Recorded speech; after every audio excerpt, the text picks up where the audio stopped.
Welcome बच्चों, how are you all. कैसे हैं सभी लोग। होपफुली अच्छे से पढ़ाई कर रहे हैं। और आज हम आगे बढ़ा रहे हैं हमारा chapter human I and colourful world और उसकी अगली क्लास को स्टार्ट कर रहे हैं। इससे पिछली क्लास में हमने देखा था डिस्पर्जन ऑफ लाइट और deviation of light through a prism किस तरह से होता है, क्यों कलर्स में स्प्लिट हो जाती है, थोड़ा सा उसका रीज़न देखा था और वहाँ पर हमने डिस्पर्जन ऑफ लाइट को कंप्लीट कर लिया था। अब हमारे पास इस चैप्टर में ज़्यादा नहीं बचा है, दो ही टॉपिक बचे हैं, एक है एटमॉस्फेरिक रिफ्रैक्शन और एक है स्कैटरिंग ऑफ लाइट। तो कोशिश करेंगे कि उसको हम आज कंप्लीट कर सकें। शुरू करते हैं हमारा टॉपिक। आज का जो पहला टॉपिक है वो है एटमॉस्फेरिक रिफ्रैक्शन। रिफ्रैक्शन तो टॉपिक हम पढ़ चुके हैं, ये एटमॉस्फेरिक रिफ्रैक्शन का क्या मतलब है। ऑब्वियसली रिफ्रैक्शन का फिनोमिना होगा और ये एटमॉस्फेयर में होगा। जब हम बात करते हैं एटमॉस्फेयर के, तो एटमॉस्फेयर से क्या मतलब निकल कर आता है। हमें मालूम है कि हमारी अर्थ और इसके चारों तरफ गैसियस एनवेलप है जिसने इसको कवर किया हुआ है, और इसी गैसियस एनवेलप को हम, जिसमें डिफरेंट गैसियस मिक्सचर है, अलग अलग लेयर्स हैं, ज़्यादा डिटेल में नहीं जा रहे हैं हम, उसको अभी फ़िलहाल सिर्फ गैसियस मीडियम या एयर मानकर चलेंगे। यहाँ पर जब भी लाइट इसके अंदर एंटर करती है, ये रीजन, इसको नाम दे रखा है हमने एटमॉस्फेयर। तो जब भी इस एटमॉस्फेयर में लाइट एंटर करती है और किसी वजह से यहाँ पर रिफ्रैक्टिव इंडेक्स में चेंज आता है, तो लाइट की स्पीड में भी चेंज ऑब्जर्व होता है और उसकी वजह से लाइट रिफ्रैक्ट कर जाती है। एटमॉस्फेयर से लाइट का रिफ्रैक्शन होना, इसी को हम नाम देते हैं एटमॉस्फेरिक रिफ्रैक्शन।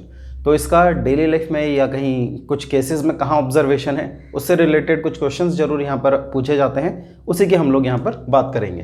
तो अगर एटमॉस्फेरिक रिफ्रैक्शन की बात करें तो सबसे पहले सिंपल सी डेफिनेशन कहनी है, it is phenomena of refraction या phenomena of change in path of light, जैसा हम पहले लिख ही चुके हैं। It is phenomena of refraction of light, short में लिखेंगे तो रिफ्रैक्शन का नाम सीधे ले लेंगे, रिफ्रैक्शन ऑफ लाइट यानी कि change in path of light while it passes through one medium to another, यानी कि रेयरर से डेंसर या डेंसर से rarer. So it is phenomena of refraction of light while passing through atmosphere। तो ये तो बात हो गई कि एटमॉस्फेरिक रिफ्रैक्शन है क्या। अब इस एटमॉस्फेरिक रिफ्रैक्शन का ऑब्जर्वेशन क्या है हमारी डेली लाइफ में। तो सबसे पहले तो हमें बात करनी होगी कि एटमॉस्फेयर से लाइट कब ट्रैवल करती है। तो एटमॉस्फेयर से लाइट ट्रैवल करती है, जैसे कि अगर आप रात को स्टार्स को देखेंगे तो स्टार से आने वाली लाइट एटमॉस्फेयर से होकर आती है। आप दिन के वक्त तो सन को डायरेक्टली नहीं देख पाते हैं, बट सनराइज़ और सनसेट के टाइम पर आपने ज़रूर सन को ऑब्जर्व किया होगा, उस समय उसको देखना फिर भी आसान होता है। तो उस वक्त जो लाइट आपके पास तक पहुंच रही है वो भी रिफ्रैक्शन से ही होकर आ रही है। तो इन्हीं से रिलेटेड कुछ क्वेश्चंस हमारे से पूछे जाते हैं। क्या हैं वो क्वेश्चंस, देखते हैं। तो सबसे पहला क्वेश्चन यहाँ पर स्टार को लेकर है। क्वेश्चन की फॉर्म में हम डायरेक्टली करेंगे, यहाँ पर फिगर भी बनेगा बट क्वेश्चन की ही फॉर्म में हम डायरेक्ट करेंगे।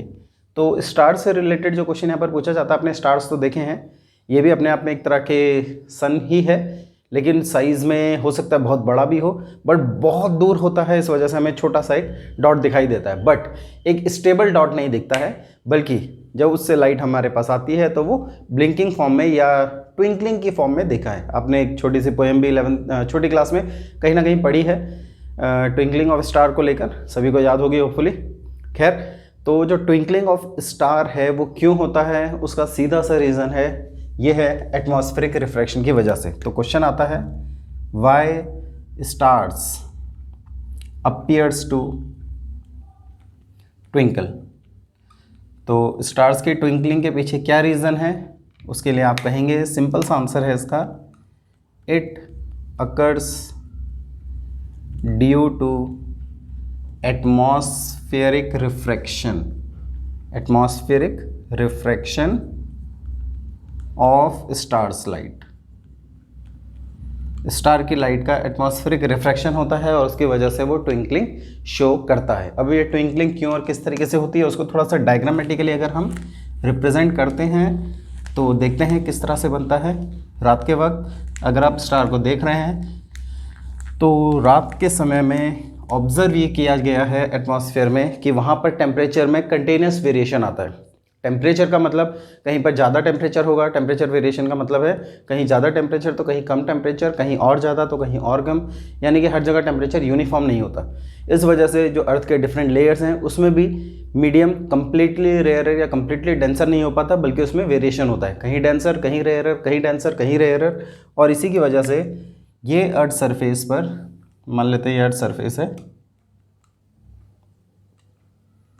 और ये इसमें डिफरेंट लेयर्स हैं एटमॉस्फेयर की, और बहुत दूर कहीं हमें स्टार नज़र आ रहा है यहाँ कहीं।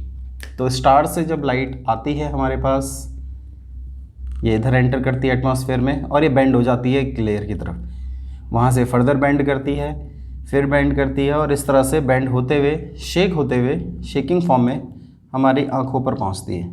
ऑब्जर्वर की आईज़ जब इसे ऑब्ज़र्व करती हैं तो ये जो शेकिंग है ये कभी स्टार को इधर दिखाता है साइड में, तो कभी इधर दिखाता है, जिस वजह से स्टार की पोजीशन चेंज लगती है अपेरेंटली, नॉट एग्जैक्टली, सिर्फ लगता है, जिससे स्टार थोड़ा सा हमें शेक होता हुआ दिखता है और वही रीज़न बन जाता है ट्विंकलिंग ऑफ स्टार का। तो ट्विंकल ट्विंकल लिटिल स्टार के हिसाब से इसको भी आप क्वेश्चन को अच्छे से याद कर लेंगे। फिलहाल इसको पॉज करके नोट करेंगे तो फिर हम आगे बढ़ेंगे।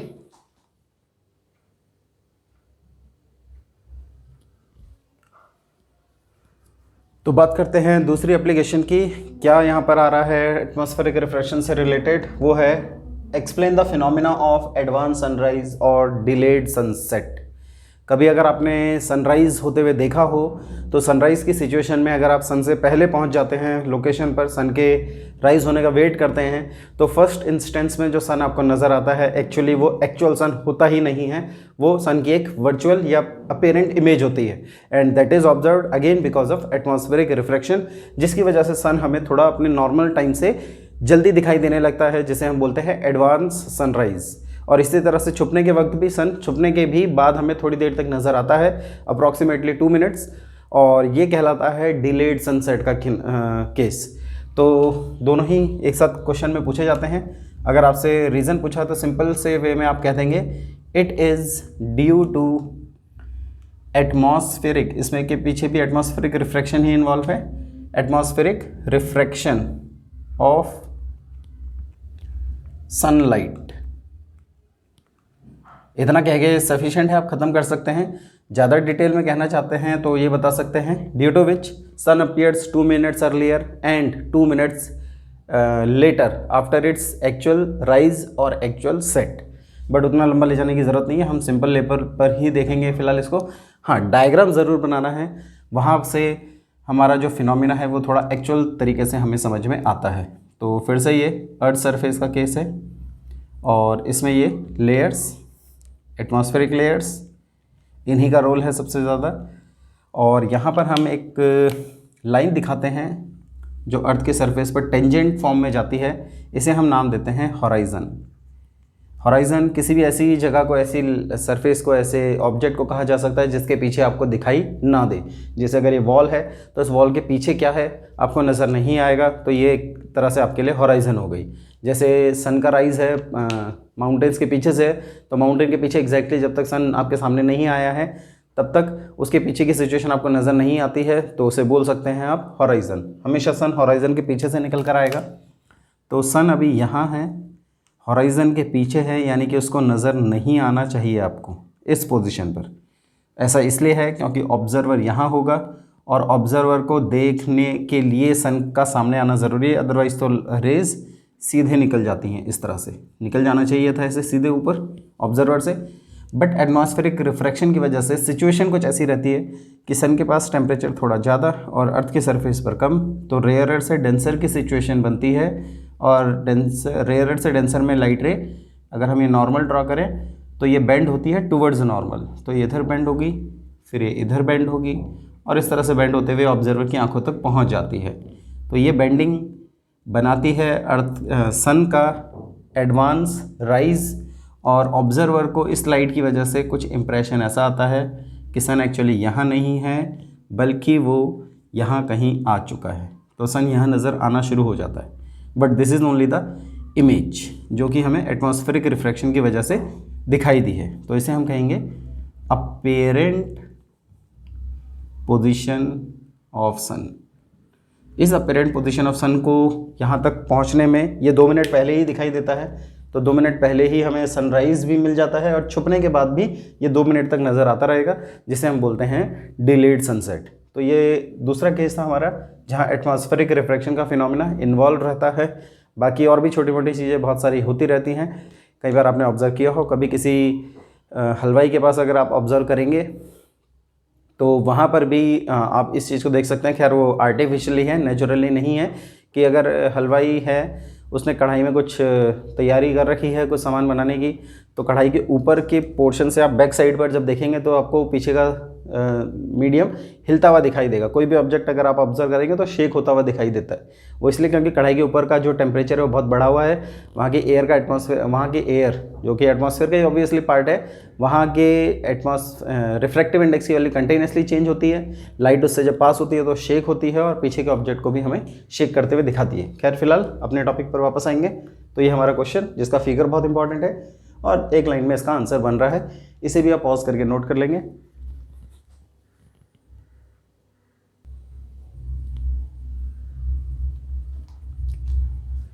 तो बढ़ाते हैं, आखिरी टॉपिक है हमारे इस चैप्टर का, नाम है स्कैटरिंग ऑफ लाइट। बात करेंगे स्कैटरिंग ऑफ लाइट को एक नाम और दिया जाता है टिंडल इफेक्ट। शायद इस नाम से आप समझ भी रहे होंगे। बिल्कुल, यह आपने डेली लाइफ में ऑब्जर्व किया हुआ फिनोमिना भी है। हो सकता है इस नाम से ना जानते हो, बट देखा सभी ने है ये। जैसे कई बार क्या होता है कि सुबह के वक्त जब आप विंडो वगैरह ओपन करते हैं, सनरेज अंदर आती है और घर में अगर डस्ट पार्टिकल्स सस्पेंड हो रखे हैं एयर में, तो उन डस्ट पार्टिकल्स के थ्रू हमें लाइट का पाथ दिखाई देने लग जाता है। नॉर्मल कंडीशन में नहीं दिखाई देता। जैसे सपोज अगर आपके पास एक लेज़र लाइट है या टॉर्च है, आप उसे ऑन करेंगे तो यहाँ से लाइट जाएगी, स्टार्ट होगी, स्क्रीन पर नज़र आ जाएगी, बट रास्ते में उसका पाथ ऑब्जर्व नहीं होता, बिल्कुल नहीं होता। लेकिन यहाँ पर होने जा रहा है। आपने कई जगहों पर ऐसा देखा है। हम एक एक करके बात करते हैं। फिलहाल जरा समझ लेते हैं है क्या। इसमें बोला जाता है एक ऐसा phenomena, it is a phenomena in which path of light becomes visible when it passes while passing through or when it passes through a medium appropriate size of medium particles। जब लाइट को किसी particular medium से पास कराते हैं जिसका size particular size होना चाहिए medium particles का, ऐसा नहीं कि बहुत बड़ा हो या बहुत छोटा हो, कुछ पर्टिकुलर नीड होती है, उतनी डिटेल में फिलहाल नहीं जा रहे हैं। बट एक स्पेसिफिक साइज के मीडियम पार्टिकल्स के मीडियम से जब भी लाइट को पास कराते हैं तो लाइट वहाँ पर उसके थ्रू मीडियम पार्टिकल्स के थ्रू एब्जॉर्ब होकर री एमिट हो जाती है रैंडम डायरेक्शन में, और उससे उसका पाथ विजिबल हो जाता है।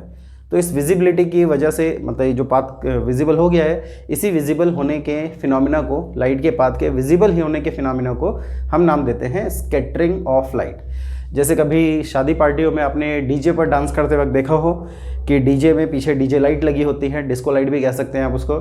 जब उसको ऑन करते हैं उससे पहले कुछ स्मोक एमिट की जाती है।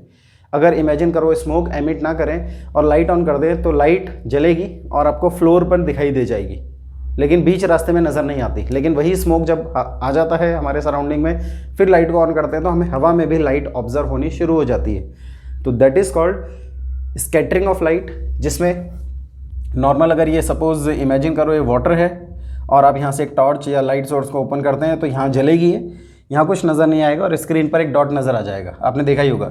बट इसमें अगर थोड़ा सा सोप या डिटॉल डिजोल्व कर लेंगे अगर आप, तो सिचुएशन बहुत ज़्यादा नहीं करना है, लाइट का पाथ ऑब्जर्व होने के लिए थोड़ा सा रखना भी है। तो ये देखा गया है कि यहाँ से जब लाइट स्टार्ट होगी तो यहाँ इधर हवा में नज़र नहीं आएगी, लेकिन इस मीडियम में नज़र आएगी। हमें यहाँ पर पाथ विजिबल होने लगेगा लाइट का, और उसका एक डॉट यहाँ भी नज़र आएगा। तो ये जो विजिबल पाथ है लाइट का, ये हुआ है स्कैटरिंग की वजह से, विजिबल पाथ ऑफ लाइट। इस फिनोमेना को हम नाम देते हैं स्कैटरिंग। तो डेली लाइफ में ये होता रहता है। अब कैसे और क्या है, उसके लिए हमारे पास एक सर्टेन रूल है, कितनी लाइट स्कैटर होगी, क्या इंटेंसिटी रहेगी। तो उसका एक छोटा सा रूल है कि intensity of scattering of light, light का कितना अमाउंट स्कैटर होगा, this is inversely proportional to wavelength. In detail अगर देखें तो ये वेवलेंथ की 4th पावर के साथ इन्वर्स रिलेशन में आता है, रिले रूल के नाम से जानते हैं, बट फिलहाल हम इसको नॉर्मल रिलेशनशिप में ही लिखेंगे कि जो स्कैटरिंग है वो वेवलेंथ के साथ इन्वर्स रिलेशन में है। That means if wavelength is more than scattering is least, and vice versa, इसका रिवर्स भी है। तो यहाँ पर आपको वेवलेंथ को लेकर एक रिलेशन ज़रूर पता होना चाहिए। हमने विबग्योर पढ़ा था, आपको याद होगा। वाइट लाइट में जो लाइट हम देख पाते हैं वो होती हैं विबग्योर के फॉर्म में, violet, indigo, blue, green, yellow, orange and red. तो अगर हम वॉयलेट से रेड की तरफ जाते हैं तो ये देखा गया है कि वेवलेंथ इंक्रीज़ होती है, यानी कि सबसे ज़्यादा वेवलेंथ किसकी हो जाती है, ये हो जाती है रेड कलर की, और सबसे कम वेवलेंथ हो जाती है violet, blue, green, violet, indigo, blue, इन कलर्स की। वॉयलेट और इंडिगो का प्रोपोर्शन बहुत कम होता है। अगर हम टोटल कंटेंट वाइज देखें तो हार्डली 1% के अंदर ये दोनों कलर आ जाते हैं। तो अगर परसेंटेज वाइज इन कलर को इग्नोर भी कर दें तो सबसे कम वेवलेंथ ब्लू कलर, सबसे ज़्यादा वेवलेंथ रेड कलर।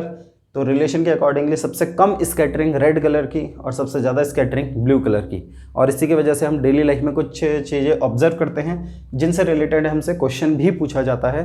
क्या हैं वो क्वेश्चंस, उनकी बात करेंगे। फिलहाल आप इसको पॉज करके नोट कर लेंगे।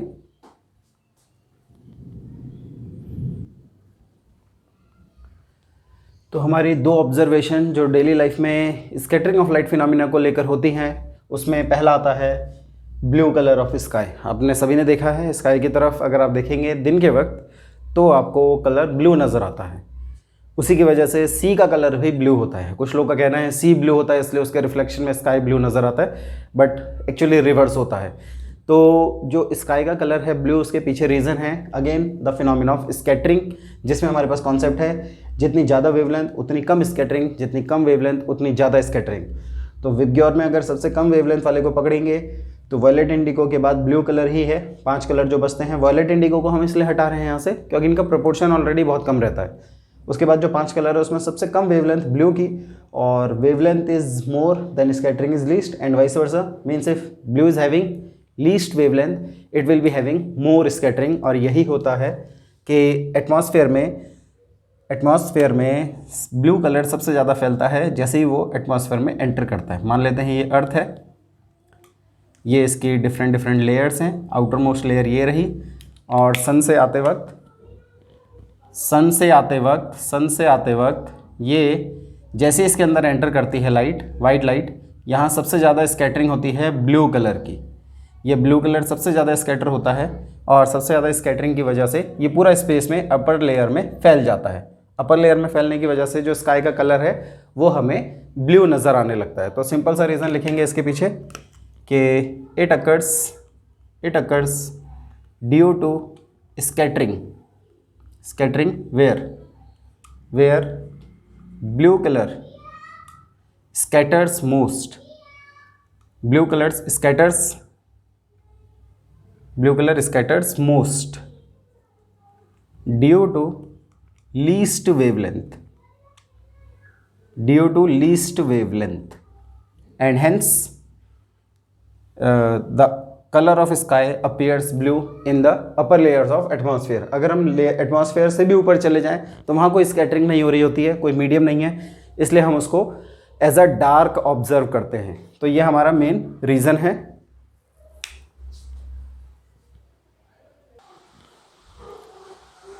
तो इसी तरह से सेकंड क्वेश्चन है explain why all danger signals are made of red colour. Danger ही नहीं, जितने भी इंपॉर्टेंट सिग्नल्स हैं उन्हें भी हम रेड कलर से ही मेंशन करते हैं। कहीं डेंजर सिग्नल है उसको भी मेंशन किया जाता है रेड कलर से। जैसे ट्रैफिक लाइट में रुकने का सिंबल रेड कलर का है, कहीं पर डेंजर को रिप्रेजेंट करना है रेड कलर है।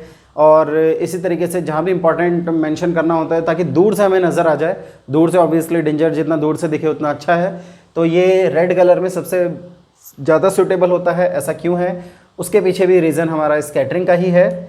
अगर एक छोटा सा फिगर इसका बना के देखें तो ये कुछ ऐसा बनेगा कि ये सपोज़ अर्थ सरफेस है, और इस अर्थ सरफेस पर ये इसके बाहर बहुत सारी लेयर्स हैं एटमॉस्फेयर की, और यहाँ पर जब किसी ऑब्जेक्ट से लाइट ट्रैवल होकर जाती है, सपोज़ ये किसी सोर्स से लाइट जा रही है, तो दूर तक वो कलर ट्रैवल करेगा जिसकी स्कैटरिंग सबसे कम हुई है।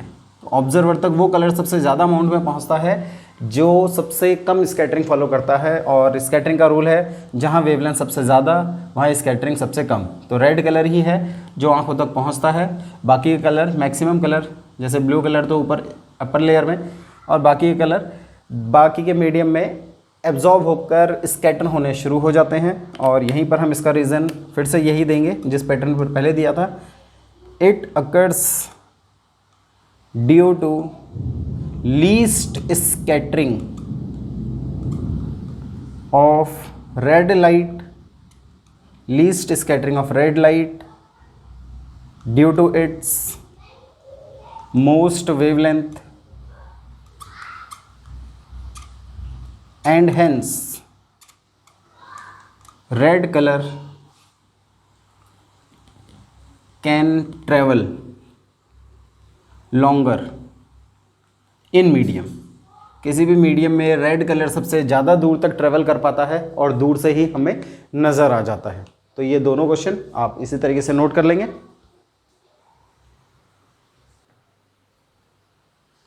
बात करते हैं अगले क्वेश्चन की। तो इसमें भी वही बात पूछी गई है कि at the time of sunrise और सनसेट, आपने देखा होगा sun although yellow colour it is having, but at the time of sunrise और सनसेट इट अपीयर्स रेडिश। तो ऐसा क्यों है, उसके पीछे भी रीज़न वही है कि अगर आप ये देखेंगे कि अर्थ सरफेस और इसमें ये डिफरेंट लेयर्स, और जब सन से आने वाली लाइट, अभी हम हॉराइजन वाला कॉन्सेप्ट नहीं बना रहे हैं, बस डायरेक्ट देखेंगे कि सन से आने वाली लाइट जब एटमॉस्फेयर में पहुंचती है ऑब्जर्वर तक, तो ये अपने साथ विबग्योर लेकर आती है, जिसमें से वॉयलेट और इंडिगो को हम ऑलरेडी इग्नोर कर चुके हैं। ब्लू अपर लेयर्स में स्कैटर हो जाता है, थोड़ा बहुत ग्रीन, थोड़ा बहुत येलो और ऑरेंज भी। और जो सबसे ऐसा कलर जिसकी स्कैटरिंग सबसे कम हुई है वो है रेड कलर। तो आइज़ पर पहुंचने वाला कलर रेड होता है along with yellow and orange, but maximum tracing उसकी रेड की होगी और इसी वजह से वो ओवरऑल कलेक्टिव इफेक्ट में रेडिश नज़र आता है। तो यहाँ पर भी हम रीज़न वही देंगे, it is due to least scattering of red color in sunlight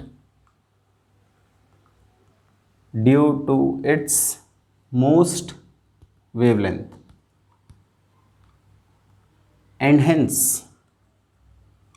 sun appears reddish। Simple सा रीज़न है सन के रेडिश होने का। आप लोगों ने कई बार ऑब्जर्व किया होगा, अगर सनराइज़ और सनसेट देखने का शौक़ रखते हैं तो ये ज़रूर ऑब्जर्व किया होगा। डायग्राम, सपोर्टिंग डायग्राम ये बना हुआ ही है। उसके बाद अगला क्वेश्चन अगर देखेंगे तो what would be colour of sky appearing to an astronaut. Astronaut को जो कि स्पेस में रहते हैं जहाँ एटमॉस्फेयर नहीं है, उनको अगर कलर ऑफ स्काई की बात की जाए तो इट अपीयर्स डार्क। कुछ लोग इसको ब्लैक लिखते हैं, but black is not the colour, actually वहाँ लाइट होती ही नहीं है, इसलिए हम उसको डार्क लिखते हैं। ब्लैक पर ही मार्क्स मिल जाते हैं, but more appropriate is dark. ठीक है, यही क्वेश्चन मून की सरफेस से भी पूछा जाए तो भी आपका यही आंसर होगा कि what would be the colour of sky from the surface of moon. तो वहाँ पर भी एटमॉस्फेयर नहीं है मून के चारों तरफ, इस वजह से हम बोलते हैं कि स्काई का कलर डार्क अपीयर होगा। और अब एक बात जो काफ़ी लोग पूछते हैं कि जी स्काई का कलर ब्लू है तो स्काई में रहने वाले क्लाउड्स वाइट क्यों नज़र आते हैं। तो उसके पीछे रीज़न है, हमने स्कैटरिंग की जब बात की थी तब कहा था कि मीडियम पार्टिकल का साइज़ भी अप्रोप्रिएट होना चाहिए। क्लाउड्स के साथ ऐसा नहीं होता, क्लाउड्स के पार्टिकल का साइज़ बहुत बड़ा होता है, तो उनकी सरफेस रिफ्लेक्टिंग सरफेस के तौर पर बिहेव करती है, तो वहाँ स्कैटरिंग के बजाय रिफ्लेक्शन का फिनोमिना होता है, और उन पर पड़ने वाली वाइट लाइट जब रिफ्लेक्ट होकर हमारे पास आती है तो हमें वाइट का ही अपीयरेंस देती है। Here size of cloud particles is much more, so there is no scattering but reflection of light takes place, occurs or takes place, due to which clouds appears white, क्योंकि उन पर fall होने वाली light white ही होती है, इस वजह से उनका अपीयरेंस भी वाइट ही आता है। ठीक है, तो इसी के साथ हमने ये स्कैटरिंग ऑफ लाइट का फिनोमिना भी कंप्लीट कर लिया। आप इसे पॉज करके नोट कर लेंगे।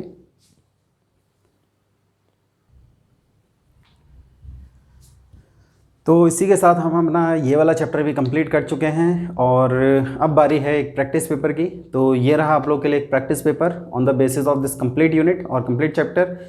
इसे आप लोग नोट करके प्रैक्टिस करेंगे और किसी भी तरह का डाउट अगर है तो कमेंट सेक्शन में आप लोग पूछ सकते हैं। और इसी के साथ अब हम 2 चैप्टर कंप्लीट कर चुके हैं। लाइट चैप्टर हमारा कंप्लीट हो गया है, human I and colourful world, ये दोनों चैप्टर मिलाकर लाइट से एसोसिएटेड जितनी चीज़ें हमें यहाँ इस क्लास में पढ़नी थी हम कंप्लीट कर चुके हैं। अब बारी है थोड़ा सा इलेक्ट्रिसिटी की तरफ जाने की। तो अगला जो चैप्टर हमारा स्टार्ट होगा इलेक्ट्रिसिटी, इलेक्ट्रिक करंट से रिलेटेड है। वहाँ पर भी मज़ेदार क्वेश्चन देखेंगे, वहाँ न्यूमेरिकल्स बहुत सारे मिलेंगे आपको करने के लिए, यहाँ उतने ज़्यादा नहीं थे, बट आगे आने वाले चैप्टर में काफ़ी क्वेश्चंस मिलेंगे, अच्छा स्टैंडर्ड है उसका। वो सब बातें हम करेंगे अगली क्लास में। तब तक के लिए पढ़ते रहिए, खुश रहिए, and till then take care, good bye.